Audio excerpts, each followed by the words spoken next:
Welcome, everyone, to the Asian Voices Radio podcast, where you will find real Asian American conversations, including topics and subjects you were too embarrassed or afraid to ask your Asian parents about.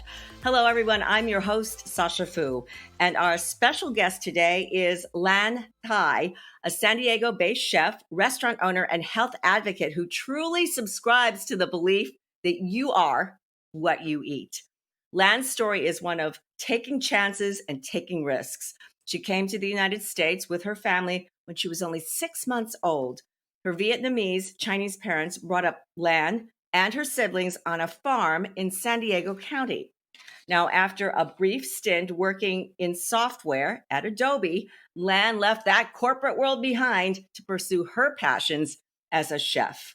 Today, Lan owns several restaurants and just recently purchased a nearly 19-acre farm outside San Diego, which is central to her philosophy that food is medicine. Welcome, Chef Lan Thai. Thank you so much for having me. I'm great. How are you? Really good. And I'm really excited to be able to interview you. You are a chef, and as most people know, chefs have a great broad knowledge of food. But in your case, your background, specifically as a kid growing up on a farm, has given you a really unique perspective and understanding about what it means to get food, real food, out of the ground. Can you tell us about your childhood and how your parents from Vietnam gave you an education that so few of us Westerners have access to today? Yeah, one of the things that as a chef, I didn't go to culinary school. I didn't go to CIA school. I didn't need to because I learned how to cook and ferment and grow food and preserve everything from the soil up. I even harvested my own chickens and raised my own eggs, and I think that that's a perspective in the culinary world that needs to be shared more. That I learned cooking from the means of survival. I don't remember learning how to use a knife. It's instilled in me. I really like my first memory is always cooking. I don't have a memory without that I wasn't cooking or preparing or doing something involved with food. I'm curious about how your parents' attitude towards food and growing their own food, how that's informed what you do today as a chef. You talked briefly in an earlier conversation that we had about how you kind of want to bring your parents' legacy forward as a bridge between Eastern and Western cultures. Yeah, so being when I came over here to San Diego, specifically when I was 6 months old as a Vietnamese refugee, one of the things I realized was that I was living at home with Southeast Asian roots, cultural roots, speaking Vietnamese to my parents and to my family. And then when I would go to school, I would speak English. And actually, that's a pretty funny story because when I was 5 years old, I really thought every kid spoke a different language at home. Like they would speak English at school and then they would go home and I would ask the kids, I'll go, so what language do you speak to your parents? Right. And because that's the way I was taught. And I thought everybody had a different language that they spoke to their parents at home. And I found out, oh, wait, no one does that. So one of the things that is really interesting about my life is growing up is that because I had the Southeast Asian cultural roots being raised at home, I was always questioning the type of education being raised in Western education here in San Diego. So it was always like, it wasn't right or wrong. It was like both could be right, both could be correct. And I think it's really great because what I realized is that my parents, they live very primitive. They live in villages. They live in huts that they built, out of palm leaves and pandanus and bamboo. And that being, I realized that they didn't ever open a book to learn how to garden, learn how to fish, learn how to raise, chickens or anything like that. So I realized that I am actually the direct connection to ancient knowledge that has been passed down. My parents only learned their entire lives just by passed down ancient wisdom. Right. This is knowledge that's passed down from one generation to another, usually through oral traditions by telling the next generation, well, this is how we do it and demonstrating that. Yeah. That brings me to this area which you have kind of carved out for yourself. You call it Hmm. FAM, food as medicine. And Hmm. some of us have heard about this before, others have not. But in the very, very simplest terms, Chef Lan, can you explain what are the pillars or principles of food as medicine, and what foods do you think we should be eating to keep our bodies healthy? Well, one of the things was I didn't really hang on to the food as medicine concept until I realized that the acronym was FAM, FAM, short for family, because food does play an imperative role in our entire lifestyle and health, but it's not the everything. And I think that family is everything. It's the connection, it's the community, whether it's blood related or not. That plays such an imperative role in our health. And then we looked at studies, like for example, why certain villages, like in Italy and in Japan, why they have so many centenarians is because they built a community. And I just think that that is such an imperative part. If I'm going to talk about food as medicine, I don't want it to mean that that's the only part of it. It's a big part of it. And for food as medicine, growing up, I realized that all the foods that my mom um, fed us was part of the entire holistic approach to health.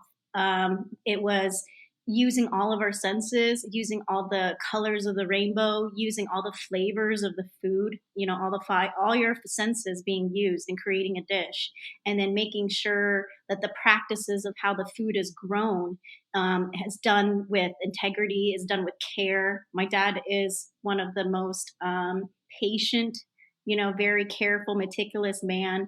And to see him always just constantly taking care of his plants and fruits, that's just like if you nurture nature, nature will nurture you. And with the foods that growing up, I think one of the things that I think that the Western diet truly is missing is that you just look at your five senses and your five flavors and your color profile. Are you eating all the colors? Are you eating Mm, all the flavors? And I think right now, Western diet consists mainly of salty and sweet. There's no mm. sour, there's no bitter, there's no just more pungent. And those types of foods involve a lot of herbs, a lot of spices.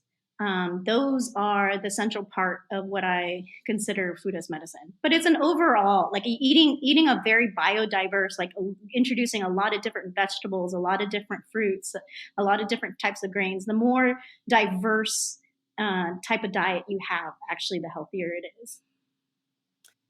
So, if you want to talk about diversity, biodiversity, as you said, a whole range of fruits and vegetables and grains, my observation and the observation of many people is that it is harder to access those kinds of foods in perhaps lower income communities where there aren't as many grocery stores or supermarkets or farmers markets. And some people are saying, well, we see that in health outcomes because people who don't have access to those types of foods have higher rates of diabetes and heart disease and other illnesses that result from unhealthy diets. How, in your opinion, Lan, how would we start to overcome this inequity between people who Yeah. have the money or the resources to eat better and people who lack those resources and that access? Well, obviously, I don't think I have the answer, but I mean, I can like provide a possibility, and that would be because I grew up really poor, and it's education. Education sets you free. It does.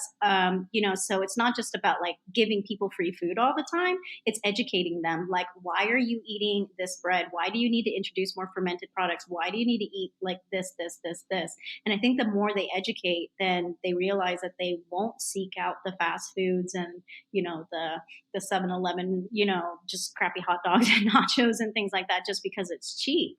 If we look at how much Americans spend on food based on their income percentage wise, we're one of Hmm. the lowest spending. Like if Americans gain $1, they spend like 5 cents, to food. And if you look Really? at other countries, it's like 50% or more. they value food more because they don't have Interesting. other luxuries, like cell phones and cables and, Netflix and everything like that. So it's a different type of culture, but I think education is where it all begins. That's really something that my mom valued a lot. That the reason why she took the risk, her and my dad, to leave Vietnam was because they knew that there was a better life outside of Vietnam, that there was better education. And, growing up really poor, we took that opportunity and studied really hard and just to, make money and be able to be healthy. So it comes down to education. Okay. You mentioned your mom, and I know you said you Mhm. were really close to her. She died of lung cancer in 2013 when she was diagnosed with the cancer. You dropped everything, including your flourishing catering career in Hawaii. You dropped everything, though, to come back to San Diego to take care of her. What did you learn about yourself in this period? And is that when you began looking as food as medicine? Yeah, growing up on a farm, I always knew that eating healthy was preventive medicine. But growing up in a Western culture, who really unfortunately disregards the role that nutrition plays in health for treatment, is Mm. something that needs to be, something that people need to know about. And that's when my mom was diagnosed with stage 4 lung cancer. I did just, again, back to education. I went and researched so much on Google and just like research, what do people do? What do other countries do? She's going to chemotherapy. What is she going to do? So we had a plan. Like my family set a plan when my mom, was going through chemotherapy, that we found that a lot of people actually pass because of the chemo, not because of the cancer, because it's such a Mm. extreme type of treatment. And so our strategy going in was, let's build mom's immunity as much as possible. So how do we do that? So I looked at the foods. I looked at like, what is she going to eat? Like what vitamins is she going to need more? And what are things that she may be lacking that we can help supply? So that was obviously B12, vitamins, mushrooms, turmeric, ginger, a lot of anti-inflammatory, anything to help her build her immunity, especially during winter months when it's cold and viruses and illnesses are coming around. So with that, when it just blew my mind just thinking about, it was just kind of weird how I just never thought that nutrition could help when you're sick. Like I just thought that once you had cancer or some kind of illness, I always thought that like, oh, it's just genetic. But then when you start actually reading a lot, that we're less genes and more bacteria, and that we're always constantly changing. So I think that that's one of the things that really opened my eyes, was how much. And it's not in any way trying to attack allopathic medicine in any way, because my mom, we believed in the chemotherapy, but then there are Sure. also ways to help her build her immunity. So I believe that the two could exist. Just like in China, they do have Western medicine, advanced types of medicine in China, but they also use TCM, traditional Chinese medicine, with like herbs and stuff. Like there's a whole floor in the hospital. Like I've seen these amazing videos on it. It's where I believe that the nutrition plays an imperative role in the health. So that's when I started diving into it. And then I realized that a lot of the things, foods, herbs that were recommended were things that my mom already fed us growing up. And then knowing where the source of the food comes from, that was really really important, because you just dive into this vortex where you're like, whoa, look at all this conventional agriculture. Is that what's happening? I mean, you're just seeing all the things that you just can't believe.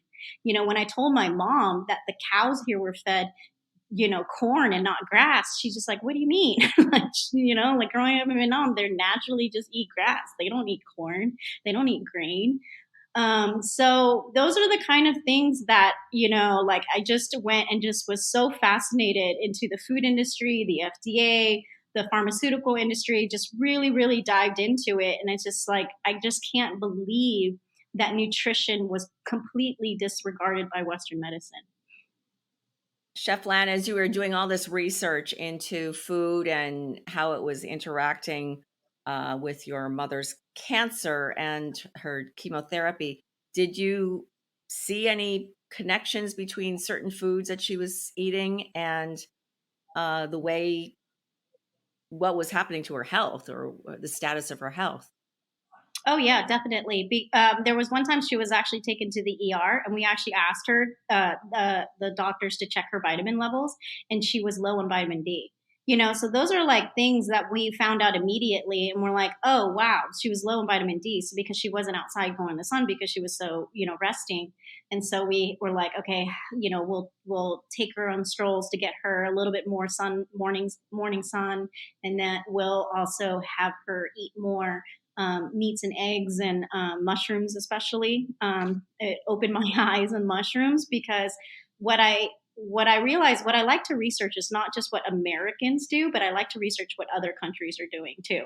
And in China and in Japan, when a person is going through chemotherapy, they actually prescribe them turkey tail mushroom. And I Uh-huh. started looking into it and I went, whoa, that's so fascinating. So we actually gave my mom a lot of turkey tail, like just dehydrated turkey tail in capsule, form. So nothing added to it or anything like that. And we really believe that that is probably one of the things that really helped build her immunity and last as long as she did. But my mom already ate pretty healthy. And that's Mhm. when I started reading about the gut and the brain connection. And with that, I started kind of like questioning, like, why is this woman, my mom is this jokester. She's super, super happy, almost a bit crass. I call her like an Asian Roseanne Barr. I'm not kidding. At times. And she's just really funny. She's a great cook. And, making fun of each other is like the way we share love. And Oh. so I just couldn't believe, like, how is this woman who's always constantly laughing and everything like that, like, how did she get cancer? I just couldn't understand, because she ate really healthy, like grew from the food that she ate from the food that she grew. And it comes down to, when I was starting reading about more of the brain and the gut connection, that's when I started like thinking about like my mom mentally, and it was really weird, but it was right when Maya Angelou, actually her death anniversary is coming up. She had passed this year, and there were a lot of quotes going around like on Facebook and Instagram at the time. And one of the quotes that Maya Angelou had on the day of her death was, it said, "You should be angry. You must not be bitter, um, as bitterness is like a cancer." And that just completely opened my world, because I went, bitter. Like, I never knew what that really meant. And then I went, every time I go back to Vietnam, my mom always complains about the same thing, that's been eating up inside her, year after year after year. And then, she was adopted. So I just started realizing, like, maybe that's the core, her mental game wasn't there. And then when you read so much more about the brain and gut connection, it just completely makes sense. I mean, we have our own bodies to experiment from, and our own experiences. Like, I've been where I've heard really, really bad news, and I would throw up.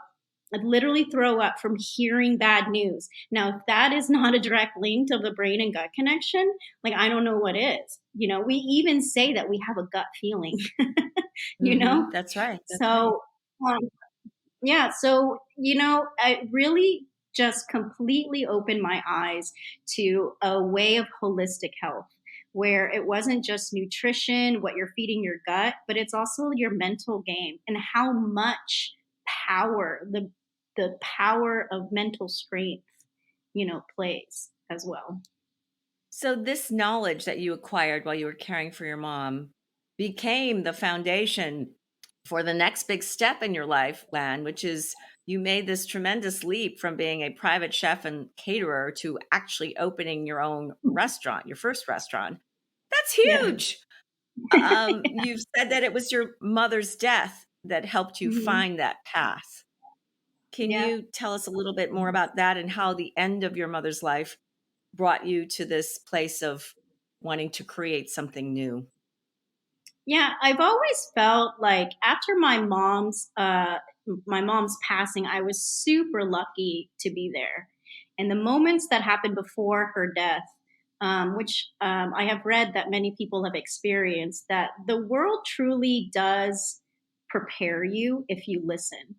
So there were some insane events that happened, 2 days before my mom's death, where I was just in shock, like external events. I was actually at a beer pairing. I was doing a pop-up beer pairing at Green Flash Brewery. And the night before, there were thousands of people at this event. We're just so busy serving food. And this is in just this industrial park. Like nothing ever happens in this neighborhood for the 10 years that it's been there. And all of a sudden we hear gunshots, like a drive-by shooting. And we're like, and I talked to the director there, and he's like, well, this is the first time I've ever had to call the cops. And they looked out and there was bullets on the road. And I went, that is so weird. Like there's gunshots, so my body was in shock, just in shock. Like it's just eerie, like very eerie. And then the day before that, I saw an Asian woman that kind of looked like my mom pass out in front of a supermarket. And I went, and it just like, yeah, things that just don't happen all of a sudden were just happening moments before my mom passed. And it was, to me, feeling like the universe was setting up and preparing me for something insanely bad to happen, to prepare me, because the universe, it's an energy, is how I sense it. And so the morning of my mom, I truly live in the moment. I really do. And I don't think most people do. I think that's the real definition of what gratitude means. Means that if you are truly grateful in life, you would never take one moment for granted. That's the definition of gratitude. And that morning, I remember my dad notifying my whole family saying that my mom was really sick. And my dad went and left and said he's going to go trim some moringa. No joke. Like he went to my aunt's house to go get moringa, because moringa is known to help fight cancer. It's actually been on like the National Institute of Health, they would win awards for how much moringa has helped with cancer. But my dad knew. So that's what's funny. Like he had no connection to science. And here science is like studying moringa, but my dad knew because of ancient wisdom that moringa helped with people with cancer. And anyway, so he left that morning to go get moringa because he didn't really want to face it. And then my older sisters were all like, okay, we'll come over. And then I was like, I'm coming over right now. Like, I'm not going to take any chances. It can happen at any moment and any time. And I'm never going to take a moment for granted. So because I went there, early enough, I was able to be there for her last moments. And I have to say, it's such a bittersweet, and I share this story very vulnerably because I want people to really grasp life. I want people to know that life is fleeting and really understand how beautiful life is, because that is when you truly experience magical moments. And for me not to hesitate at all and to go see my mom, I was able to be there for her. And I can't ever imagine another way of dying. Like I would feel like the luckiest person in the world if I was surrounded by loved ones, my last moments. And for me to be there for my mom for her lasting moments is the greatest gift that I was given. It really is. I just can't imagine not being there for her. And I share this because I just want people to realize that we are mortal, that, there's so much more to life. It's so deep. And that, if gratitude is truly about appreciating every single moment, and because some of my family members and my dad hesitated because they thought that if they just waited, the rationale came to them that if they waited that my mom wouldn't pass, if they just stalled, that they just didn't want to face reality. And because of that, after my mom's passing, so many magical moments came because I was able to have that just amazing one-on-one talk with my mom before she passed. And I knew she was hanging on because I'm the baby daughter. And I knew that she was hanging on to her life, enduring pain, because she she wanted to continually protect me. And I said to her that, my last dying moments, her last dying moments with me was basically, I told her that I'm going to be okay. I don't want to see her in pain anymore, and that it's time for her to let go. And because of that, she did. And because of that, I realized how much control you have in your life, that there is something bigger than this. I truly believe that. And because I felt her protective energy, just so many, like, it's just magical moments after her passing, like, just because physically she isn't here, I can feel her always constantly protecting me. But in some ways, I'm always telling her that she still needs to let go. And how did she kind of help guide you towards your decision to start your own restaurant? I've always wanted my own restaurant. I think I've played restaurant when I was 4 years old. Like, my sisters and I would, pretend being, restaurant owners and taking orders. And I think that, it was always like the business and finance sense that always said, don't open a restaurant. It's like the worst industry to get into. And you know what? I just waited till the right time, and when I saw the opening for just a small cafe at 600 square foot, I said, "This is manageable. This is the time to actually test out my dreams and see if something can make of it." And then now that I have a mission, and now that I have my mom protecting me, that I knew that this is the path that I'm going to go. That was a bold move, and it's worked out well for you. Enclave has been open for what, 2 years now? 2 or 3 years. I know, it's It was so crazy interrupted to by think. something called COVID. Yeah, we opened in August 31st of 2019, and then we shut down in March of 2020. So we were only open for 5 months, and then shut down for 14 months. Um, you know, but what I realized, that something, call it destiny or not, but like something with me, like somehow I strive out of just crazy struggle. I came here as a refugee. Like, that was a big major turning point for my parents and me. And then now with the pandemic, like, we're just survivors. Like, it's in my blood, just surviving through the pandemic.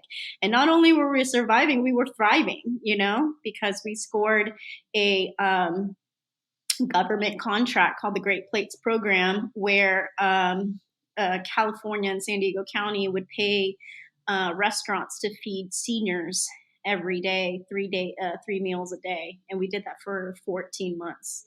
And because of Wow. that contract, we were able to employ so many employees during that time. We were able to feed seniors who were the most vulnerable. It was Mhm, probably one of the most rewarding experiences, because it was just like a win-win-win-win situation all around. mhm. No, those meals were vital. It really meant for many seniors, the difference between thriving and not thriving at all. Yeah. We started this podcast by saying that you're a risk taker. So, which brings me to my next subject. You recently, in the last 6 months, purchased a 19-acre farm in San Diego County. Can you tell us, Lan, what led to that decision and what are your plans for this farm? Um, I grew up on a farm, so we grew up on an acre and a half in Lakeside in San Diego, and I've always wanted my own homestead, and I thought that San Diego deserved a real vertically integrated farm to table cafes, because we have one of the best climates here in the nation. I only thought of climate. I didn't think of money. I didn't think of like real estate and how expensive it is here. But there are pockets and there are gems, and you just have to be patient. All I was doing was like, I'm going to be on a list, and I'm just going to wait for an old ranch home and lots of land, an agricultural zoning. And I'm just going to wait and be patient. And then when the opportunity comes, and if it's meant to be, it's meant to be. And this truly was one of the most spectacular, special, I don't even know what kind of word, but another magical moment, acquiring this 19-acre farm. And we have to close soon. We're Yeah. running short on time. At Chef Lan, your future plans involving the farm, education. You talked about the emphasizing how food can help us become healthier. So I imagine Mhm. that cultivating your own crops, bringing that into your restaurant, it's all part of a bigger scheme to help people understand the importance of food. Yeah, and understand the source of food and understand that most food that they're eating right now is coming from conventional agriculture that is laden with lots of chemicals, and they're destroying our planet. That's something that we need to educate, because it's not just about our health, but it's about the health of our planet, and that's something that uh, we just need to educate people more and understand that conventional agriculture is not going to sustain us. Well, thank you, Chef Lan. We're going to have to wrap it up. Thank you for such an interesting conversation. We'd love to have you back. Thank you for giving us a Yes. lot of nourishing food for thought. um, we want to wish you the best of luck as you continue to feed bodies and minds through your work. Thank you so much for having And me. yeah, it's been an extremely interesting conversation. If our audience wants to get in touch with you or learn more about the work you're doing, what websites or social media platforms should they check out?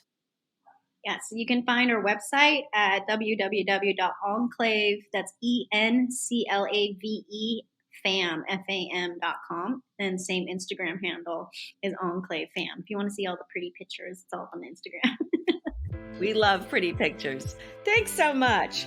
If you have any suggestions for future guests or topics for Asian Voices, we'd love to hear from you. Also, be sure to subscribe on your favorite podcast platform, as well as follow us on Facebook, Twitter, and Instagram. Asian Voices Radio is produced by Asian Culture and Media Alliance, a nonprofit that empowers our API community with a voice through media arts. If you'd like to support our program and make a donation, please visit AsianVoicesRadio.com. I'm Sasha Foo, and please join us next week for another exciting and thought-provoking Asian Voices radio show. Until then, take care, everyone.